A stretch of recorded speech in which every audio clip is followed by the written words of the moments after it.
Bismillahirrahmanirrahim. Assalamualaikum warahmatullahi wabarakatuh. Alhamdulillahirabbil alamin. Assalatu wassalamu ala asyrafil anbiya'i wal mursalin wa ala alihi wa sahbihi ajma'in, amma ba'du.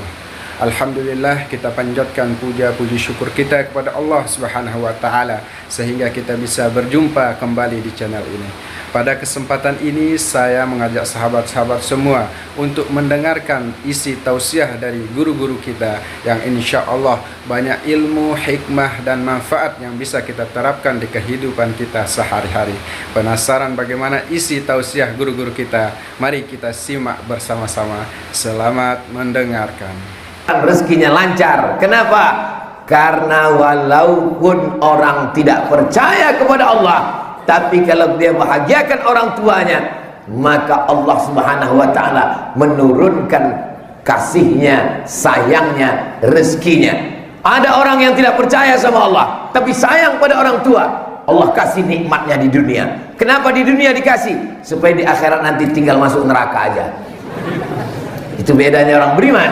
Kalau orang beriman di dunia dia dapat, itu baru DP-nya guys, nanti lengkapnya di akhirat. Jadi kalau ada orang berbakti sama orang tua, beriman dia, percaya dia sama Allah, itu di dunia baru dapat 1%-nya. Inna lillahi mi'ata rahmah. Allah punya 100 rahmat.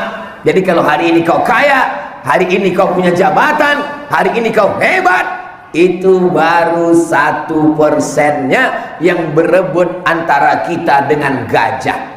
Kenapa dengan gajah Pak Ustadz? Kita, gajah, harimau, ular sawah berebut rahmat kasih sayang Allah yang satu itu. Makanya tidak ada anak gajah mati tertimpa gajah, tidak ada anak harimau mati diterkam harimau. Bahkan seekor anjing bisa menggigit bibir singa. Ustaz tahu dari mana? Videonya ada yang ngirim di grup. Seekor anjing kecil menggigit bibir singa. Kenapa ini singa tidak melawan? Ternyata ada masa lalu singa ini menyusu kepada anjing karena emak singa sudah mati.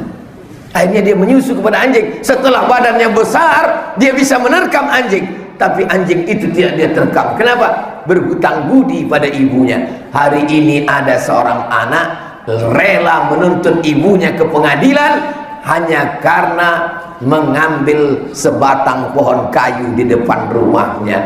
Dia bawa ke pengadilan. Hakim yang mau memutuskan perkara meneteskan air mata. Teganya kamu menuntut ibu kamu hanya karena sebatang kayu yang dia potong. Andai kamu berikan hartamu semuanya, belum tentu dapat menebus sakitnya saat melahirkan. Ini banyak anak-anak muda ini sekarang dianggapnya melahirkan ini mudah, seperti bersin aja. Asyik lahir, meregang nyawa dia. Saya anjurkan kalian nanti kalau sudah menikah, ikutlah ke rumah sakit, melihat bagaimana proses melahirkan. Insya Allah setelah itu kalian akan taubat nasuha, nggak mau lagi ikut. Kenapa? Karena merasakan sakitnya. Wahnan ala wahnin, lemah di atas lemah. Makanya tafsir ayat wahnan ala wahnin, lemah di atas lemah, sakit di atas sakit, robek daging badannya, itu tidak bisa ditafsirkan laki-laki. Saya kalau mau mencoba menafsirkan ayat itu, ibu-ibu pasti ngomong, alah Ustaz Somad kayak tahu aja. Mudah-mudahan kita yang hadir ini semuanya termasuk orang yang berbakti pada orang tua, yang selama ini pernah menyusahkan orang tua, menyakiti hatinya, perasaannya. Kalau dia masih hidup, pulang dari sini, belikan pakaian kesukaannya, makanan yang paling dia senangi, peluk cium dia, senangkan hatinya. Kalau dia sudah meninggal dunia, bagaimana Pak Ustadz? Kalau dia sudah meninggal dunia, maka buatkanlah sumur bor. Sumur bor untuk apa? Di Makassar, ini kita masih di Makassar. Di Makassar air tidak kurang sedikit pun, gak perlu lagi buat sumur bor. Di bawah air, di atas air, hujan lebat. Kalau begitu jangan buatkan sumur bor. Nampak ada iklan pembebasan tanah untuk pesantren dan masjid, 1 meter 500.000. Bayarkan dulu, bayarkan 500.000. Dulu dia waktu masih hidup datang ke rumah kita, datang dia ke rumah anaknya mau minta pinjam uang, tolong aku pinjam uang Muna. Berapa bu? 100.000 ada yang perlu kubayar bulan ini. Apa kata si anak? Sebentar ya bu, kutanya istriku dulu. Kebetulan anaknya persatuan suami takut istri. Kamu bertemu dengan istrimu saat kamu sudah berusia 20 tahun, 25 tahun, setelah tamat sekolah, setelah S1, S2, setelah bekerja, setelah kau mampu. Sementara dia yang mengajarimu berjalan, dia yang mengajarmu bicara. Sekarang setelah kau punya uang, kau minta izin dulu kepada dia. Maka kau mesti berani berkata, aku adalah diriku, tapi aku juga adalah milik ibuku. Bagaimana nih anak-anak muda yang ada nih sekarang? Berani berkata begitu? Masya Allah. Biasanya memang belum nikah begitu. Sehingga nanti istrimu akan berkata, suamiku adalah suamiku dan aku milik suamiku, tapi suamiku adalah milik ibunya. Bagi yang punya usaha sablon baju kaos, boleh ditulis di belakang, aku milik suamiku dan suamiku milik ibunya. Kalau kamu punya istri seperti itu, pegang dia, jangan lepaskan, dan sebelum mati jangan dikubur. Setuju ibu-ibu? Ibu yang melahirkan dia, ibu yang mengandungnya 9 bulan 10 hari, ibu yang menyusukan dia, ibu yang merawatnya. Berapa kali ibu diusir dari acara akad nikah? Saya nikahkan engkau dengan anakku dengan mahar seperangkat alat sholat. Bawa dulu anaknya sana. Berapa kali ibu tidak jadi pergi kondangan, sudah pakai baju bagus, sudah pakai celak, sudah pakai bedak, sudah pakai lipstik, sudah pakai, begitu digendong anak, kencing.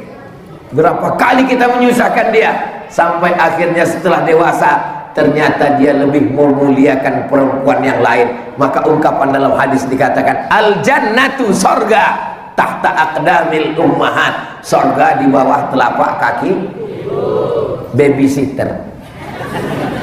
Sekarang banyak surga sudah di bawah telapak kaki babysitter. Kenapa? Karena anaknya dibesarkan oleh asisten rumah tangga. Tapi itu tidak terjadi di Makassar, itu terjadi di planet Mars. Di Makassar ini ibu-ibunya baik-baik semua. Kalau kalian mau melihat bagaimana Islam memuliakan perempuan, mengangkat harkat martabatnya, ada yang mengatakan Islam itu menginjak-injak perempuan, Islam itu meremehkan perempuan, Islam itu melecehkan perempuan. Kalau kalian mau melihat perempuan diangkat harkat martabatnya, tinggi derajatnya, lebih tinggi dari ustadz, datanglah ke Masjid Babu Salam Makassar. Perempuan tinggi di atas. Kelihatannya kalau di kamera Ustadz Samad yang paling tinggi, disediakan kursi, disediakan meja. Kenapa Ustadz nggak mau duduk di kursi? Karena memang ini lagi momentum orang banyak rebutan kursi.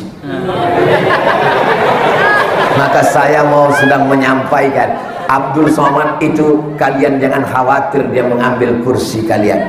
Kursi yang ada pun dia tidak mau. Maka sekarang kita perlu banyak-banyak baca ayat. Loh, kok jamaah ini nyambung? Saya sampai ke Makassar ini, itu dijemput, dikawal, dibawa oleh kakak-kakak kelas saya di Mesir dulu. Ada Ustadz Anwar Sadat. Mudah-mudahan Ustadz Anwar Sadat disampaikan Allah segala niat baiknya insyaallah. Ada Ustadz Rusdi Arif. Ustadz Rusdi Arif juga disampaikan niat baiknya insyaallah. Ada Ustadz Hasbi, ada Ustadz Abdullah Yusuf, ada para asatis. Ustadz Somad ini yang disebutnya cuma Ustadz teman-temannya saja. Semuanya saya sayang semuanya. Saudara-saudari, hadirin hadirat, muslimin muslimat, mukminin mukminat yang belum kawin dan belum sunat. Semuanya saudara saya, insya Allah semuanya pasti masuk surga. Pede sekali Ustadz Somad itu mengatakan masuk surga. Itu yang ngomong bukan saya, Beb. Yang ngomong itu Nabi Muhammad. Kalau sama saya mungkin orang tidak percaya, tapi kalau kepada Nabi Muhammad, percaya Nabi Muhammad. Man qala la ilaha illallah Muhammadur Rasulullah dakhalal jannah. siapa yang mengucapkan la ilaha illallah Muhammadur Rasulullah, maka dia pasti masuk surga. Percaya atau tak percaya? Pasti masuk surga. Nabi Muhammad yang ngomong. Datang sahabat bertanya, wa in zana wa in saraq, bagaimana kalau dia berzina, bagaimana kalau dia mencuri? Kata Nabi, wa in zana wa in saraq, walaupun dia berzina, walaupun dia mencuri, dia tetap masuk surga. Enak sekali agama Islam itu. Yang mau berzina, silakan berzina. Yang mau mencuri, silakan mencuri, tetap masuk surga, tapi transit dulu di neraka. Kalau mau pesawat yang langsung tidak pakai transit, maka jangan buat dosa. Sesuai dengan doa kita 7 kali pagi. Allahumma ajirna minan nar, Allahumma ajirna minan nar, Allahumma ajirna minan nar, Allahumma ajirna minan nar, Allahumma ajirna minan nar, Allahumma ajirna minan nar, Allahumma ajirna minan nar. Rabbana atina fid dunya hasanah wa fil akhirati hasanah wa qina azabannar. Ya Allah, tunjukkan padaku siapa temanku di surga nanti. Kata Nabi Musa. Kata Nabi siapa? Nabi Musa. Ya Allah, tunjukkan padaku siapa temanku di surga nanti. Kata Allah, kau pergi ke pasar, lihat di ujung pasar ada tukang jual daging. Nabi Musa pergi ke pasar, sampai di pasar dia lihat tukang daging. Heran dia, masa teman masuk surga tukang jual daging? Seandainya dikatakan Allah, temanmu masuk surga adalah Abdul Somad, masih meyakinkan. Ini sebagai contohnya enggak setuju. Contoh, masa contoh aja enggak setuju. Heran dia, masa temanku di surga tukang jual daging? Apa hebatnya dia? Bukan ulama, bukan orang soleh, bukan penguasa yang adil. Kenapa dia masuk surga? Nabi Musa penasaran, diikuti tukang jual daging ini sampai ke rumah. Sampai di rumah, dia bawa 1 bungkus daging. Dagingnya dia cuci bersih, dia potong-potong, dia masak sup, saudara. Setelah dia masak sup, dia suap ibunya. Dia suap ibunya, makan. Selesai ibunya kenyang, ibunya berdoa, ya Allah, masukkan anakku ke dalam surga bersama Nabi Musa alaihissalam. Masuk surga bukan karena amalmu guys, masuk surga karena doa ibu. Jadi kalau saya ditanya orang, Ustaz Somad, kenapa Ustaz viral? Mana aku tahu. Sampai sekarang aku tidak punya kartu nama, tidak punya tim yang untuk tahu logaritma itu, ini begini begono. Saya pulang dari kuliah, tausiah, ceramah, direkam, diupload, ada yang tersinggung, diusir, viral.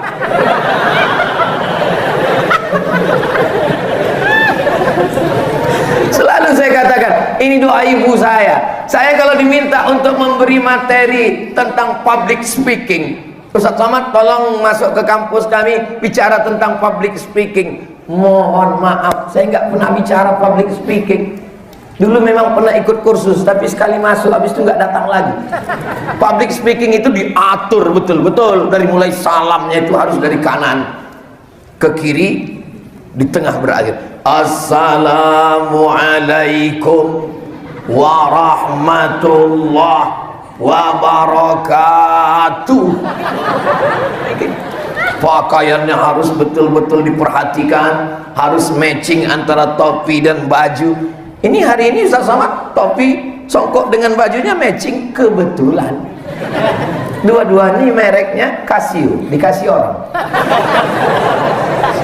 Salah yang dimuliakan Allah Subhanahu wa taala. Selalu saya kalau ditanya, ini adalah doa ibu saya. Maka ketika ibu saya meninggal, saya pikir doanya sudah berakhir, habis sudah riwayat. Ternyata masih ada sisa-sisa doanya. Mudah-mudahan ibu-ibu mendoakan anaknya semua insyaallah.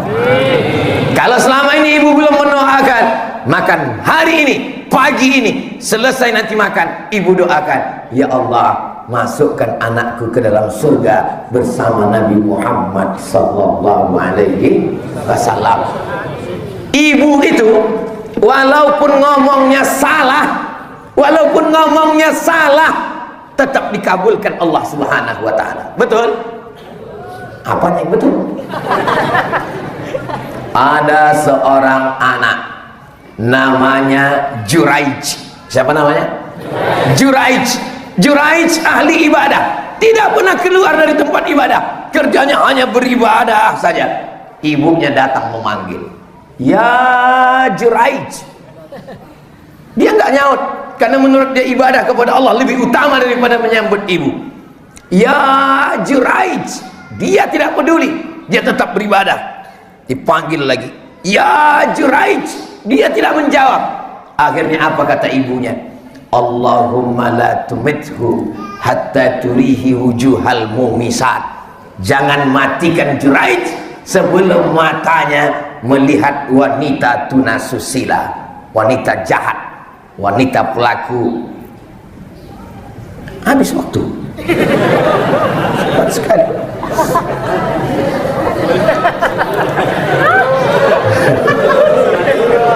Rupanya sudah masuk jam 6. Masya Allah. Sampai mana tadi hilang, Wan? Saya ingat cuma ngetes jamaah aja. Jangan matikan Juraij sampai matanya melihat wanita tunasusila. Menurut logika akal, tidak mungkin mata Juraij melihat wanita tunasusila, karena dia tinggalnya di tempat ibadah. Tapi Allah punya cerita. Apa yang terjadi? Tidak lama setelah itu ada seorang perempuan pengembala kambing hamil tanpa suami. Ditangkap, ditanya dia, hei perempuan pengembala kambing, siapa yang menghamilimu? Perempuan itu menjawab, Juraij. Mereka orang kampung datang ke tempat ibadah, mereka ratakan dengan tanah. Hei Juraij, rupanya kamu selama ini pencitraan saja, penjahat rupanya kamu. Ini pengembala kambing sudah hamil, kamu mesti kami bunuh, lempar batu sampai mati. Kata Juraij, tunggu anaknya lahir. Kalau kamu mau membunuh saya, tunggu anaknya lahir. Begitu anaknya lahir, Juraij menusuk pusar anak itu. Kalau bahasa Makassarnya, who is your father? Siapa bapakmu? Anak itu menjawab, koboi. Bapak saya pengembala kambing. Inilah satu di antara anak yang masih kecil bisa bicara. Di antaranya Nabi Isa alaihissalam. Yang kedua, bayi yang ditusuk Juraij pusarnya. Siapa bapakmu? Anak itu menjawab, pengembala kambinglah bapak saya. Allah cuma ingin menunjukkan bahwa andai ibu salah ngomong, tetap dikabulkan Allah. Makanya kalau ibu sangat marah, emosi, jangan sampai manggil anak salah ngomong. Hei anak setan. Panggillah dia dengan panggilan, hei calon gubernur Sulawesi Selatan, hei calon presiden, hei calon ulama besar. Begitu cara manggilnya, diaminkan para malaikat. Untungnya anak-anak itu nggak berani jawab. Seandainya anak-anak itu berani jawab, ibu nauzubillah, hei anak setan, sebentar ya ibu setan. Nauzubillah. Yang lalu apa boleh buat. Mudah-mudahan yang lalu-lalu diampunkan Allah subhanahu wa ta'ala, insyaallah, amin. Apa yang kita lakukan hari ini kepada orang tua kita, itulah yang akan dilakukan anak-anak kita kepada kita nanti. Makanya kenapa Nabi Muhammad itu tidak sempat berjumpa dengan ayahnya, tidak sempat bertemu dengan ibunya. Nabi Muhammad bertemu dengan ibunya, Pak Ustadz, tidak sempat berdosa karena belum akil balik. Kenapa? Allah ingin menjaga Nabi Muhammad supaya tidak sempat durhaka. Jadi kalau ada di antara kita yang ayahnya meninggal, ibunya meninggal, jangan putus asa. Husnuzon dengan Allah. Berarti Allah ingin menjagamu supaya jangan sampai jadi anak durhaka. Ya Rasulullah, ayul amal ahabbu ilallah. Apa amal yang paling dicintai Allah? As-salatu ala waktiha. Salat pada awal waktu. Qultu summa ayun. Apalagi? Al-jihadu fi sabilillah. Qultu summa ayun. Apalagi? Birrul walidain, berbakti kepada orang tua.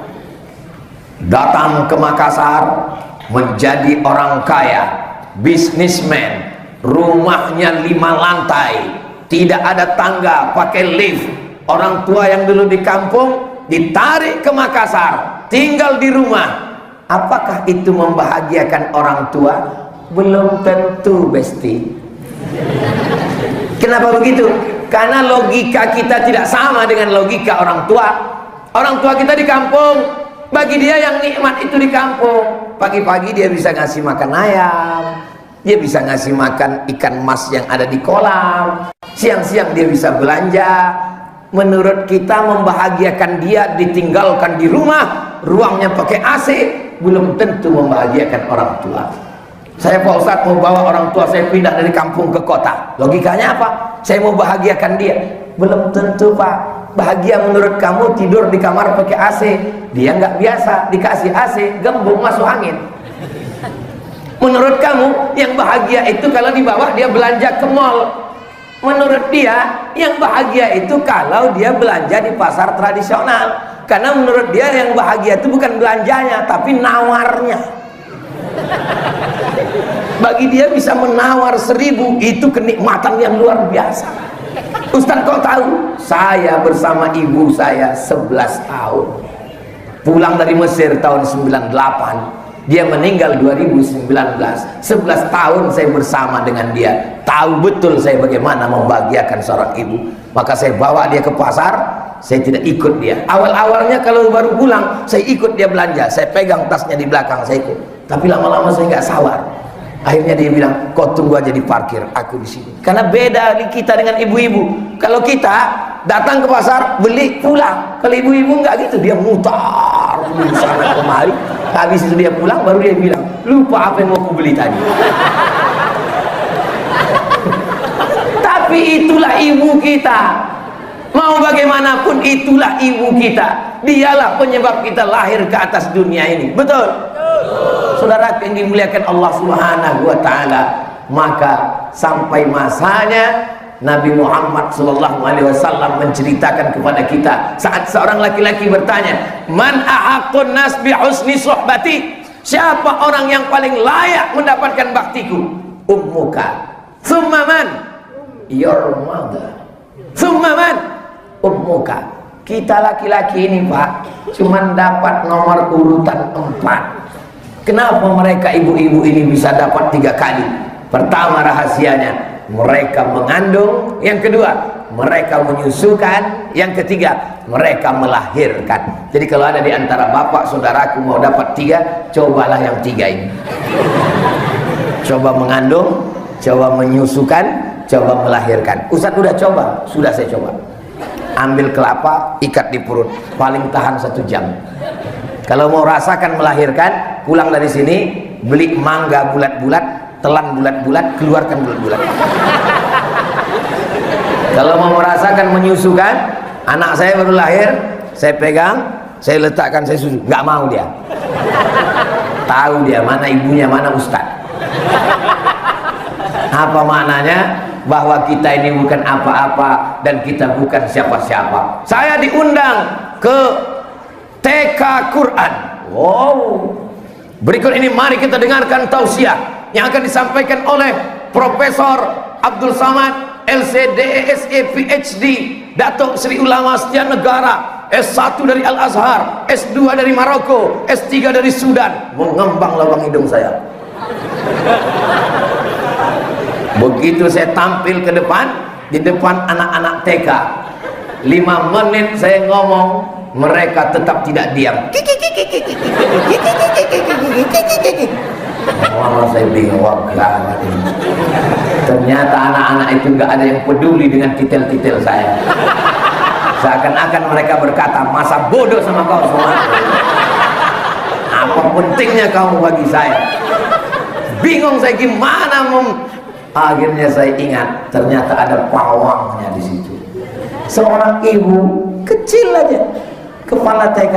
Saya bilang, ibu bisa bantu saya? Ini dalam keadaan terdesak ini, ibu. Akhirnya si ibu itu berdiri, langsung dia panggil, anak-anak, lihat ya, tepuk anak soleh.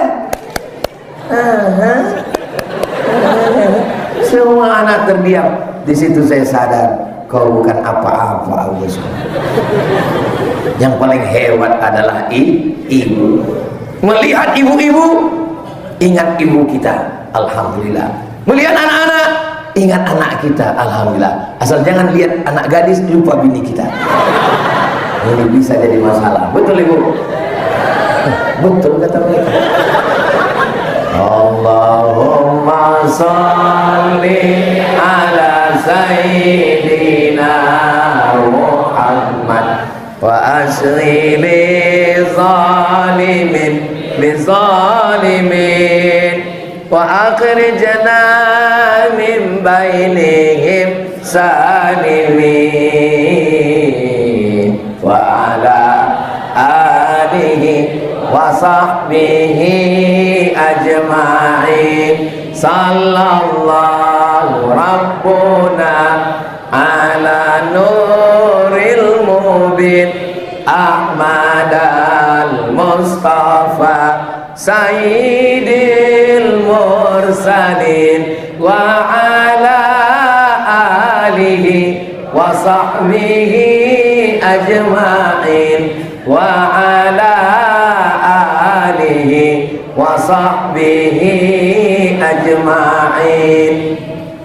Saya kelas 1, nama sekolahnya Pesantren Darul Arafah di Medan, Sumatera Utara. Kelas 2 pindah nama madrasahnya Muallimin Al-Jam'iyatul Wasliyah di Medan, Sumatera Utara. Kelas 3 nama madrasahnya Nurul Falah di Indragiri Hulu, Riau. Kira-kira kalau ada anak sekolahnya sampai 3 tahun 3 sekolah, itu anak baik atau anak nakal? Saya tahu kalian tidak menjawab karena menjaga perasaan. Saya ini sekolah masuk sana sidah sini. Pernah saya 5 bulan tidak mau sekolah. Ditanya ibu saya, kau mau apa? Nggak ada gunanya sekolah, Mak. Presiden udah ada, menteri sudah ada, gubernur sudah ada. Jadi kau mau jadi apa? Belikan aku kol diesel, aku mau jual ikan asin. Karena waktu itu yang paling kaya di kampung kami tukang jual ikan asin. Tapi ibu saya orangnya sabar. Allahu Akbar. Ada acara Maulid Nabi, penceramah datang, ibu saya siapkan makanan, dia siapkan sorban dan kain, dia undang penceramah itu ke rumah. Kalau hari ini saya selalu diundang, di mana-mana saya dijamu, saya ingat ibu saya dulu. Siapapun ustadz yang datang Maulid Nabi, Isra Mi'raj, Nuzul Quran, selalu apa yang dilakukan ibu saya dulu, itu yang saya terima sekarang. Pada saat selesai ceramah, ibu bertanya kepada ustadz, Ustadz, ya, ustadz ngajar di pesantren kan? Ya, saya ngajar pesantren. Penerimaan santrinya kapan Ustadz? Ya nanti tahun ajaran baru bulan Juli. Anak saya masuk bisa Ustadz? Oh bisa. Kalau langsung kelas 3? Oh nggak bisa, anak nakal berarti. Tolonglah Pak Ustadz, ini anak ini mesti diselamatkan. Nggak bisa Bu, Ustadz lihat aja dulu. Saya pun dipanggil sih, saya pun datang. Ini anaknya? Iya. Ustadz tuh melihat wajah saya dari atas sampai ke bawah. Mungkin dia punya firasat, ini anak baik. Saya ini baik. Inilah ustadz yang menyelamatkan saya, namanya Ustadz Suherman Siregar. Masuklah saya di sekolah, 10 bulan saya di situ, saya tamat dapat ijazah. Ijazah itulah yang saya bawa ke Al-Azhar Mesir. Saya pun pergi ke Mesir, tamat dari Mesir saya ke Maroko, pulang dari Maroko saya pulang. Hari berganti musim berubah. 10 tahun setelah itu saya menjadi Dewan Juri Musabaqah Tilawatil Quran Provinsi Riau. Berikut ini nama-nama Dewan Juri Musabaqah Tilawatil Quran yang akan dilantik oleh gubernur. Kepada semua Dewan Juri, naik ke atas pentas. Saya pun naik ke atas. Tak lama setelah itu disebutkan nama guru yang menyelamatkan saya tadi, Bapak Suherman Siregar. Dia naik. Begitu dia satu pentas dengan saya cium tangannya, saya peluk. Terima kasih Ustadz, Ustadz yang sudah menyelamatkan saya. Kalau tidak Ustadz selamatkan saya, mungkin saya sudah jadi setan. Tapi Ustadz ini bisa menyelamatkan saya karena ibu yang tidak memutuskan harapan. Jadi mana tahu anak ibu ada yang agak-agak nakal seperti saya, yang sekolahnya pindah-pindah. Jangan putus asa ya Bu. Siap Ibu? Saya sekolah ke Mesir, sampai di Mesir 4 tahun nggak pulang-pulang. Saya pikir ini mungkin saya anak angkat ini. Kenapa dia tidak ingat dengan saya? Setelah saya pulang saya tanya, "Mak, aku anak kandung." "Iyalah," "kau anak kandung." Jadi selama aku di Mesir 4 tahun itu, Mak nggak ada rindu sama aku, rindu sama kau. Jadi bagaimana Mak menghilangkan rindu? Ku cari anak-anak di kampung yang hitam macam kau. Ku undang ke rumah, ku kasih makan, ku kasih kue, ku kasih duit, ku sapu kepalanya untuk menghilangkan rinduku pada kau. Kenapa Mak kirim aku jauh-jauh? Supaya kau jadi orang. Kalau ku letakkan kau di ketiakku, kau jadi hantu. Jadi kalau ada di antara adik-adik dikirim jauh kuliah, itu sebenarnya adalah niat baik. Saya dalam keluarga tidak banyak. Saya anak pertama. Adik saya nomor 2, laki-laki dua-duanya. Buah hati belayan jiwa, tidak akan sanggup jauh dari pelupuk mata. Tapi kenapa dia ikhlaskan pergi? Karena ada nasihat dari kakaknya. Apa kata kakak ibu saya waktu melepas saya pergi? Harimau mati meninggalkan belang, gajah mati meninggalkan gading, manusia mati meninggalkan hutang. Harimau mati meninggalkan belang, gajah mati meninggalkan gading, manusia mati meninggalkan nama. Kau izinkan anak kau ini pergi ke Mesir karena mungkin nanti dia akan meninggalkan nama yang baik. Alhamdulillah, hari ini saya tausiah di Masjid Babus Salam, maka pahalanya sampai ke almarhumah ibu dan ke almarhum ayah saya. Jadi ibu-ibu, ikhlaskan saja anak itu pergi jauh, nanti Allah dia akan pulang dan dia akan menjadi kebahagiaan buat ibu. Karena di antara amal yang mengalir, sedekatun jariyah. Mungkin kita bukan orang kaya, kita tidak bisa bangun masjid. Ilmun yuntafa'u bih. Kita bukan kiai, kita bukan guru tak, kita bukan alim ulama. Tapi insya Allah yang ketiga ibu pasti dapat. Waladun solihun. Anak yang soleh, bukan somat. Mudah-mudahan anak kita semuanya soleh-soleh insya Allah. Anak saya yang pertama Mizyan Hazik Abdillah, nomor 2 Sami Ahmad Bismahi Ibadillah. Doakan supaya yang 2 ini jadi anak-anak yang soleh. Saya selalu minta doa kalau ketemu dengan qori pas salaman, doakan anak saya Ustadz supaya bisa seperti Ustadz. Karena begitu ibu saya dulu, kalau dia jumpa ulama, dibawakannya saya, dibukakannya kepala saya, minta hembus-hembuskan tiup, diambilkannya air, dikasihkannya minum. Nama saya pun dimintakan kepada ulama, siapa yang cocok nama anak ini, dikasih nama supaya disebut tiap malam Jumat, kul huwallahu ahad, Allahus. Sekarang banyak orang kasih nama anak semaunya saja, tidak lagi tanya pada Andre Guruta, tidak lagi tanya pada alim ulama. Nama yang dicocok-cocokkan namanya ilmu cocokologi. Nama suami Sulaiman, nama istri Toyibah, campur nama anak Letoy. Mohon maaf Pak Sulaiman, nyantus. Apa ini? Nama adalah doa. Makanya nama orang Bugis, nama orang Makassar, nama orang Sulawesi Selatan, itu semuanya adalah doa. Kenapa dari sini muncul orang-orang yang memuliakan agama? Karena biasanya nama orang Makassar, biasanya ujungnya pasti ada agama. Din, Tajudin, Samsudin, Zainuddin, Hasanuddin. Din artinya agama. Hasanuddin, kebaikan agama. Tajuddin, mahkota agama. Zainuddin, hiasan agama. Yang tidak jadi nikah dengan Hayati.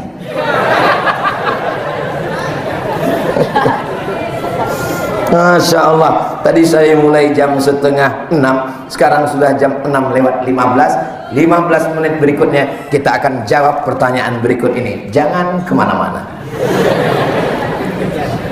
Saya dekat dengan wanita. Alhamdulillah. Yang saya khawatirkan, ada anak muda ngirim, Ustadz saya dekat dengan laki-laki. Na'udzubillah. Selama kalian dekat dengan perempuan, berarti kalian sehat. Singkat cerita, memang mesti singkat, jangan panjang-panjang. Jangan sampai 2 karton ceritanya. Saya ingin lamar dia. Aduh, rasa-rasa saya yang mau lamar, tapi ditolak.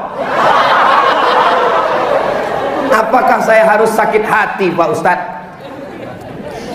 Kalau kamu jatuh cinta, cintamu diterima, menikahlah, maka akan lahir anak-anak soleh dan solehah. Kalau kamu jatuh cinta, ditolak, tidak jadi menikah, maka akan lahir syair dan puisi yang indah. Mengapa Zainuddin melahirkan kata-kata yang indah? Karena tidak jadi nikah. Seandainya jadi nikah, anak cucunya banyak sekali. Jangan mengatakan kaulah perempuan satu-satunya, sehingga kalau dia tidak menerima, kau terjun ke pantai Losari. Kau katakan kepada dia, kau adalah satu di antara 1000 perempuan yang ngantri di belakang. Selalu optimis walaupun belum ada. Yang penting semangatnya aja dulu. Betul? Patah tumbuh, hilang berganti. Hilang satu, tumbuh 1000. Maka mesti begitu prinsipnya. Saya tidak mau mendengar ada anak muda dari Makassar ketika meminang, tolonglah terima saya Pak, dia satu-satunya. Apa kau bilang demikian? Ini di akhir zaman. Al-Qayyimul Wa'idu, satu laki-laki berbanding dengan 50 perempuan di akhir zaman. Sekarang ini yang paling banyak laki-laki apa perempuan? Perempuan. Ini cara menyemangati orang yang baru ditolak. Tapi jangan kalian petatang petenteng sendirian datang ke rumah orang tuanya. Bapak, sudikah kau menerimaku wahai calon mertua? Jangan begitu. Saya, walaupun saya ustadz, saya tetap minta bawa sama kiai. Kiai tolong pinangkan saya. Kalian juga begitu? Bawa Ustadz Benyamin, ada Ustadz Benyamin di sini. Bawa Ustadz Anwar Sadat, bawa Ustadz Hasbi. Kalau Ustadz Somad yang kami bawa, jangan, nanti saya yang diterima. Pede sekali Ustadz Somad. Kalau jodoh tak akan kemana. Tapi ingat, saingan di mana? Was adalah. Kira-kira air ini untuk saya atau bukan? Ini air untuk saya. Tapi kalau saya tidak ada usaha untuk membukanya, menuangkannya ke mulut, apakah mungkin air ini masuk ke mulut saya? Begitulah jodoh kalian sedang menunggu. Nggak mungkin dia datang. Ini kadang anak muda ini, kamu nggak ada usaha. Ya kalau jodoh kan datang sendiri. Iya kalau yang datang anak gadis. Kalau nenek-nenek, maka kalian mesti ada usaha. Usahanya gimana Pak Ustadz? Ya datang ke Ustadz. Assalamualaikum Ustadz Hasbi. Ustadz kan banyak jamaah. Tolong Ustadz Hasbi carikan saya perempuan yang cantik, solihah, bangsawan, kaya raya. Kata Ustadz Hasbi, kalau ada begitu ngapa aku kasih ke kamu? Bagus untukku aja kata dia. Jangan mencari perempuan yang sempurna, karena kita juga tidak sempurna. Sempurna itu merek rokok. Maka saling menyempurnakan. Insya Allah Allah akan memberikan jodoh yang baik-baik untuk adik-adik semua. Allahu Akbar. Mengusir setan. Kalau setan berbisik di telingamu, kau akan jadi jomblo seumur hidup, kau tidak akan nikah-nikah lagi. Makanya kalau ada teman-teman yang memutuskan harapan kita, memupuskan segala kemampuan kita, lalu dia katakan, bentuk macam kamu ini sampai mati nggak akan nikah. Allahu Akbar. Gitu, diam kau setan. Saya aja yang kurus begini, kurus hitam, nggak usah lagi kita teruskan. Gundul. Cobalah lihat komen-komen di Instagram yang 8 juta itu. Maksudnya yang belum follow. Cobalah lihat komen di YouTube saya itu. Apa komen mereka? Ustadz, jadikan aku yang kedua ya. Saya cuma mau kasih tahu sama kalian yang ganteng-ganteng, yang muda-muda. Saya aja yang tua begini masih ada harapan, apalagi kalian. Itu untuk membangkitkan semangat kalian. Mohon yang cerita tadi jangan diupload di.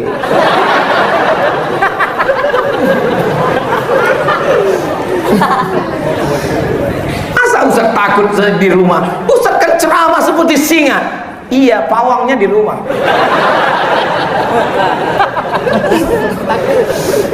Ustaz pergi ke sawah bersama Pergi ke sawah bersama etos, adakah 100? Masya Allah. Kalau pantun itu kan mesti dijawab. Pergi ke sawah bersama Abdul, yang ada 50. Pergi ke sawah bersama Rima, yang ada 25. Jadi gini Pak Ustadz, apa hukumnya menolak seruan perintah orang tua yang menyuruh kita nikah muda? Ya Allah, kenapa kalian gak mau menikah muda?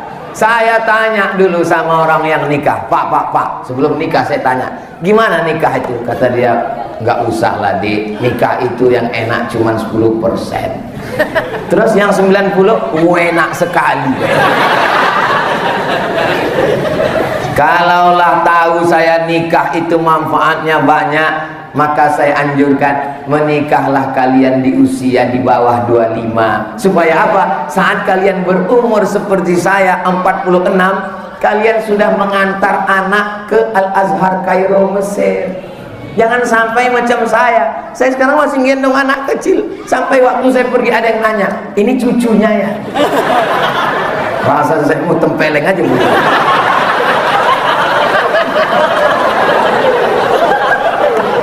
Jadi kalau ada kalian yang punya kesempatan mau nih, apalagi orang tua, saya nikah lama itu karena menjaga ibu saya. Susah kita untuk menyatukan selera antara kita dengan ibu kita. Tapi kalau ibu kalian memaksa, kau mesti ikut pilihan saya, ini pilihan saya, bagus, satu pilihan dia, satu pilihan kamu. Nah jadi ini nikmat yang luar biasa. Mudah-mudahan kalian dilembutkan hatinya untuk segera menikah, insya Allah. Amin.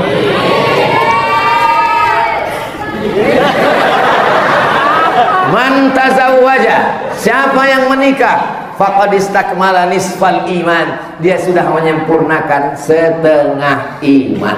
Setakwa-takwanya laki-laki, kalau dia belum menikah, imannya baru 50%. Setelah dia menikah, menjadi 100%. Man istata'a minkumul ba'a, siapa di antara kamu yang mampu menikah, falyatazawwaj, menikahlah, fa innahu aghaddu lil basar. Dengan menikah itu menjaga pandangan, apalagi zaman sekarang. Ada sekarang anak muda nggak mau nikah. Saya nggak mau nikah Pak Ustaz. Imam Nawawi tidak menikah, Ibnu Taimiyah tidak menikah, Said Qutb tidak menikah. Mereka dulu tidak menikah karena di zaman mereka perempuan itu tidak kelihatan apa-apa, yang kelihatan cuma matanya. Zaman sekarang perempuan matanya tertutup, yang lain terbuka. Maka segeralah kalian menikah, karena fitnah akhir zaman yang luar biasa. Kalau sampai kalian yang muda-muda ini nggak nikah, saya khawatir yang tua-tua ini khilaf nanti.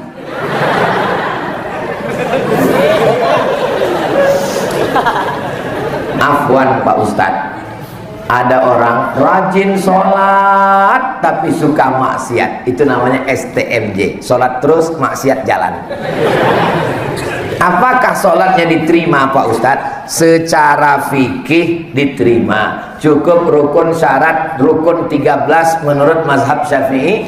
Secara fikih sholatnya diterima, tapi secara tasawuf, man sholatuhu lam tanhahu anil fahsya wal munkar, siapa yang sholatnya tidak mencegah dirinya dari keji dan munkar, falam yazdad illa bu'dan, maka dia bukan makin dekat Allah tapi makin jauh. Ibadah ini semuanya ada tujuannya, jangan terjebak pada ritual.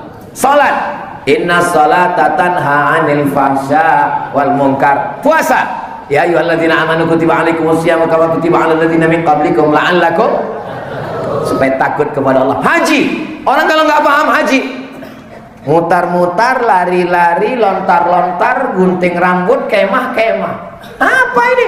Padahal tujuan daripada ibadah haji, fala rafasa wala fusuqa wala jidal. Fahsya, perbuatan keji yang seksual. Mungkar, perbuatan jahat yang non seksual. Karena memang kejahatan ada dua, ada seksual, ada non seksual. Ada orang tidak korupsi, orangnya dermawan, suka berbagi, tapi gatal. Bayi pula yang ketawa. Afwan Pak Ustadz, saya ingin tanyakan tentang riba. Apakah riba menurut Pak Ustadz masih ditemukan di bank syariah? Ada namanya DSN, Dewan Syariah Nasional. Dewan Syariah Nasional itu mengeluarkan fatwa-fatwa khusus bidang ekonomi, diterapkan di bank-bank syariah, Bank Sulsel Syariah, BSI Bank Syariah Indonesia. Maka semua produknya halal. Kalau makanan dulu ke Komisi Fatwa, sekarang ke Kementerian Agama. Kalau ekonomi terkait dengan pinjam meminjam, gadai menggadai, mudharabah, bagi hasil, murabahah, permodalan, itu produknya dilaksanakan di bank syariah. Maka produknya baik semua. Simpelnya begitu. Assalamualaikum Ibu bank konvensional. Selamat pagi. Saya mau pinjam uang. Oke, pinjam 100 juta, bayar 120 riba. Kalau saya datang ke bank syariah, Assalamualaikum. Waalaikumsalam. Saya pinjam uang. Kami tidak melayani peminjaman uang, karena uang dengan uang riba maka haram. Dia tanya, Ustaz pinjam uang untuk apa? Saya mau beli mobil. Oh, kalau begitu itu namanya permodalan. Kalau begitu namanya ini adalah nanti kami belikan. Mobilnya dibeli oleh bank. Sekarang mobil dibeli oleh bank, maka mobil menjadi milik bank.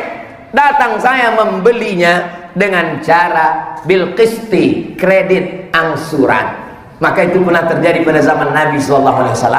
Orang membeli budak sahaya namanya Barirah. Barirah nama orang, diansur dengan membayar gandum tiap bulan selama sekian tahun. Maka membeli barang, akadnya uang dengan barang boleh, uang dengan uang tidak boleh. Itu secara simpel mudahnya. Saya tidak jelaskan secara jelimet ribet payah, karena memang agak susah nangkap kalau kita belum sarapan.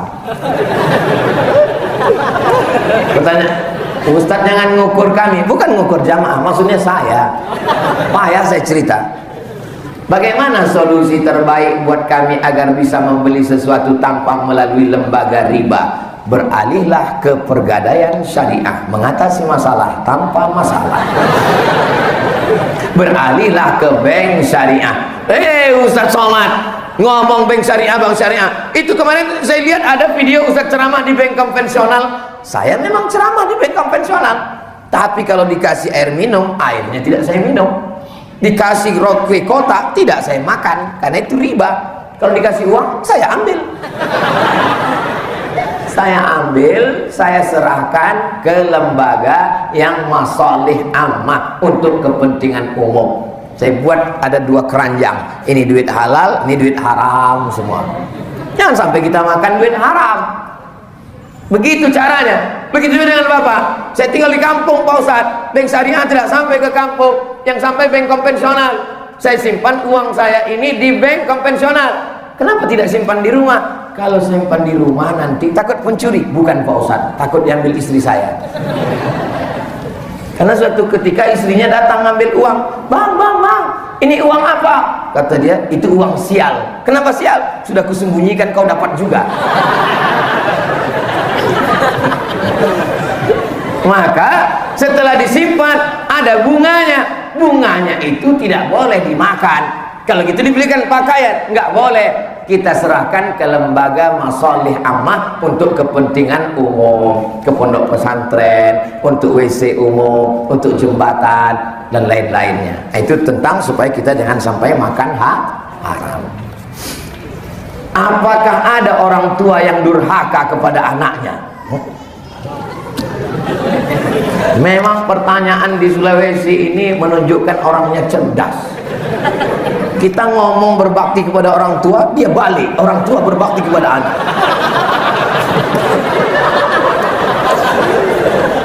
Jadi suatu ketika Umar bin Khattab sedang duduk, datang seorang membawa, "Wahai Umar, ini anak durhaka, tolong hukum dia, karena dia anak durhaka." Umar orangnya bijaksana. Dia langsung tanya anak ini, "Kenapa kau durhaka?" Kata anak itu, "Umar, boleh saya bertanya kepadamu?" "Boleh." kami sebagai anak ini ada hak tak terhadap orang tua? Kata Umar, kamu punya hak. Berapa hak kami sebagai anak? Ada 3. Apa haknya? Pertama, dikasih nama yang baik. Nama yang baik itu nama yang dinisbatkan kepada Allah. Abdullah, Abdurrahman, Abdurrahim, Abdul Somad. Yang kedua, dikasih makanan yang baik, yang halal. Jangan riba, jangan bohong, jangan tipu. Yang ketiga, dikasih ibu yang baik. Kamu sudah dapat yang 3. Kata dia, nama saya tidak baik Umar. Siapa nama kamu? Dikasihnya nama saya Khamfas, artinya kumbang. Yang kedua, ibu saya dipilihkannya seorang perempuan yang akhlaknya kurang baik, dan makanan saya dikasihnya makanan yang tidak baik. Apa kata Umar kepada bapaknya? Laqad aqaqtahu qabla an ya'uqqa alaik. Kamu bapak lebih dulu durhaka kepada anakmu sebelum anakmu durhaka kepadamu. Jadi kalau begitu pertanyaan ini, adakah ayah durhaka kepada anak? Lihatlah adab anak muda di Makassar, mereka tidak mau menjawab. Walaupun ada, mereka hanya diam. Karena mereka menghormati ayah mereka. Berarti berhasil kajian pagi ini. Ustaz, semoga selalu dalam lindungan Allah. Amin. Lihatlah, ditulis pakai tulis Arab. Masya Allah. Jadi manusia janganlah kasar, apalagi cari masalah. Wahai Ustaz Somad, selamat datang di Makassar. Kami mencintaimu karena Allah. Masya Allah, sangat luar biasa tausiah yang disampaikan oleh guru kita. Sahabat-sahabat yang beriman, tetaplah di channel ini, karena tausiah belum selesai. Masih banyak hal-hal yang sangat luar biasa yang akan disampaikan guru kita. Penasaran? Mari kita sama-sama mendengarkan. Kalau Tuhan pergi ke Madinah, ini jawabannya. Jangan lupa singgah ke kota Makkah.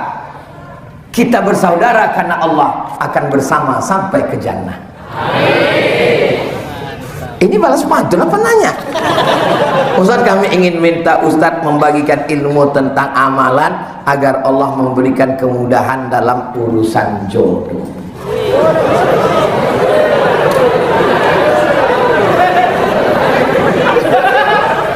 Siapa yang sibuk berzikir mengingat Allah, maka Allah berikan dia yang dia inginkan lebih daripada yang diminta oleh orang yang berdoa. Saya ulang sekali lagi. Siapa yang menyibukkan dirinya berzikir mengingat Allah, maka Allah berikan keinginannya lebih daripada yang diminta oleh orang yang berdoa. Jadi yang pertama, sibukkan dengan ibadah dan zikir. Tapi doa jangan sampai lupa. Doanya Pak Ustaz, Rabbi la tazarni fardan wa anta khairul warisin. Rabbi la tazarni fardan wa anta khairul warisin. Ya Allah, jangan biarkan aku sendirian, karena engkaulah sebaik-baik pemberi waris. Tak ada yang sulit bagi Allah. Innama amruhu idza arada syai'an ayaqula lahu kun. Apa kata orang barat? Man from Mars, woman from Venus. Laki-laki dari planet Mars, perempuan dari planet Venus, bertemunya di planet bumi. Orang barat itu selalu ceritanya ilmiah, beda sama orang Indonesia. Kalau orang Indonesia, asam di gunung, garam di laut, bertemu dalam belanga. Dia selalu cerita kuliner.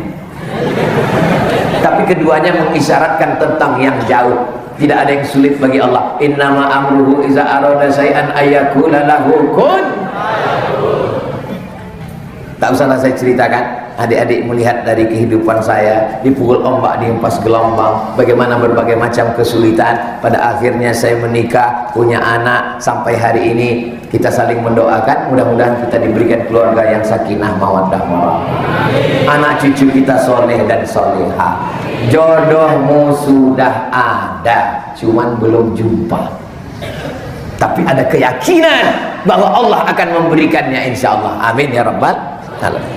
Kertas terakhir, apa saja kewajiban menantu yang tinggal dengan mertua? Saya anjurkan, nih saya anjurkan bagi kalian adik-adikku, walaupun orang tua kalian kaya, rumahnya sebesar lapangan sepak bola, tapi usahakan kalian menyewa rumah yang kecil-kecil di dekat. Supaya apa? Lebih baik menjaga daripada memperbaiki. Karena kalau hatinya sudah hancur, berkeping, jatuh ke batu, sulit untuk direkat kembali. Saya bilang ke ibu saya, "Mak, ini rumah ini 2 lantai. Nanti kalau siap, mak tinggal di sini." Dia tanya, "Kau tinggal di mana?" "Akan ku cari rumah kecil di dekat-dekat sini." "Kenapa kau tidak tinggal di sini?" "Karena kalau aku dengan istriku dan emak tinggal di sini, nanti emak akan merasa menumpang. Kami yang tuan rumah, kami majikan, emak pembantu. Terus emak yang akan tinggal di situ. Kau di mana?" "Aku di rumah kecil itu dengan istriku." "Terus?" "Nanti kami akan datang menjadi tamu dan emaklah tuan rumahnya." Dia tersenyum bahagia. Makanya nanti adik-adik kalau datang ke Riau, akan saya bawa ke rumah, tertulis di pintu, "Rumah emak." Walaupun dia sudah meninggal dunia, maka tamu-tamu yang datang itu tamu dia. Kalau dikasih minum teh, kasih makan, pahalanya mudah-mudahan mengalir kepada almarhumah. Mesti niatnya begitu. Ustaz dulu cita-citanya kuliah mau jadi apa? "Saya mau kuliah, aku mesti S1, S2, S3. Nanti kalau aku dapat ijazah, aku akan melamar jadi dosen di Malaysia dan Brunei." Kenapa di situ? Karena gajinya banyak. "Aku mau S1, S2, S3, habis itu aku mau jadi dosen di Malaysia dan Brunei. Nanti aku akan menjemput emakku dari kampung, aku akan bahagiakan dia." Itu saja cita-cita saya. Dan semua dikasih Allah lebih dari yang saya minta. Saya cuma minta S1, S2, S3, dikasihnya profesor dari Universiti Islam Sultan Syarif Ali Brunei Darussalam. Saya cuma minta jadi dosen aja. Dikasihnya sekarang saya bisa bicara di mana-mana, dan saya tetap mengajar di kampus, kuliah umum setiap 6 bulan sekali, walaupun saya tidak masuk kelas dalam 12 SKS, 16 tatap muka, potong libur hujan lebat dan libur asam. Apa maknanya? Diberi Allah lebih, maka saya maju untuk meminta. Saya yakin dan percaya itu semua karena niat untuk ibu. Jadi kalian lebih baik kos-kosan di tempat, tapi jangan jauh-jauh, dekat dengan rumah dia. Manis, zurriban tasdad hubban. Jarang-jarang ketemu, insya Allah semakin cinta dan semakin sayang. Pagi-pagi bangun dulu, siapkan air hangatnya untuk mandi dia. Orang tua tidak bisa mandi dengan air dingin, kedinginan. Siapkan minyak gosok, minyak tawon dari Makassar untuk gosok kakinya. Orang tua senang kakinya digosok. Kalau kita mau pergi, peluk cium dia, senang sekali dia. Siapkan sajadahnya, sajadah yang tebal, dia suka sholat malam, sajadah tebal. Belikan Quran yang besar, sebesar setengah meja ini saya belikan Quran. Susahlah aku baca Quran ini, man, tak nampak aku titiknya. Saya belikan Quran begitu saja. Oh, senang kali aku baca Quran yang kau beli ini. Ternyata apa yang terjadi setelah dia meninggal, yang mengobati rindu adalah duduk di tempat dia sholat, membuka Quran yang dulu dia baca, mencium mukenanya dan kain sarungnya. Itu mengobati rindu hati yang luar biasa. Sulit untuk menceritakannya karena kalian belum mengalami. Nanti setelah ibu kalian meninggal, baru kalian ngomong, "Betul kata Ustaz Somad dulu." Memang betul lah. Bapak Ibu yang dimuliakan Allah, judul ini kapan dikasih panitia? Baru tadi di belakang. Saya tanya, apa judulnya? Enggak ada. Masa judulnya enggak ada? Tentang orang tua aja. Di mana-mana saya bawa fotonya untuk mengobati kerinduan saya. Dari dulu sampai sekarang. Foto istri ada di dalam. Bapak Ibu yang dimuliakan Allah Subhanahu wa taala, mudah-mudahan setelah ngaji ini anak-anak lebih sayang dengan ayah ibunya. Setelah ngaji ini ibu-ibu lebih sayang dengan anaknya. Setelah ngaji ini ada yang lebih hebat dari ibumu. Kalau ibumu sayang karena melahirkanmu, karena ibumu sayang karena dia menyusukanmu, ada yang lebih sayang dari ibumu. Anak dia lahirkan, dia susukan, dia besarkan, dia sekolahkan. Setelah besar dikasihkannya ke kamu. Siapa dia? Mertua. Dia juga luar biasa, maka berbakti kepada calon mertua aja dulu. Mudah-mudahan ibu kalau mau cari calon menantu, inilah dia anak muda yang soleh-soleh. Allahu Akbar. Yang takbir yang belum nikah aja. Ini anak sudah 3, Allahu Akbar. Di akhir majelis mari kita sama berdoa, mudah-mudahan Allah memberikan kebaikan buat kita semua. Alhamdulillahirabbil alamin. Demikian isi kajian yang disampaikan oleh guru kita. Semoga ilmu yang kita dengarkan menjadi ilmu yang bermanfaat, berkah, penuh hikmah, dan bisa kita terapkan di kehidupan kita sehari-hari. Amin ya rabbal alamin. Demikian yang bisa saya bagikan kepada sahabat-sahabat yang beriman. Semoga kita semua istiqomah dalam menjalankan perintah-perintah Allah. Wabillahi taufiq wal hidayah. Wassalamualaikum warahmatullahi wabarakatuh. Alhamdulillahirabbil alamin. Setelah kita mendengarkan kajian dari Ustadz kita, sekarang kita waktunya untuk menjalankan aktivitas kita sehari-hari. Semoga Allah senantiasa melimpahkan rezeki perlindungannya kepada kita semua. Dan saya ucapkan terima kasih sebesar-besarnya kepada sahabat-sahabat yang selalu mendukung channel ini. Semoga Allah memberikan balasan. Jazakallahu khairan katsira. Assalamualaikum warahmatullahi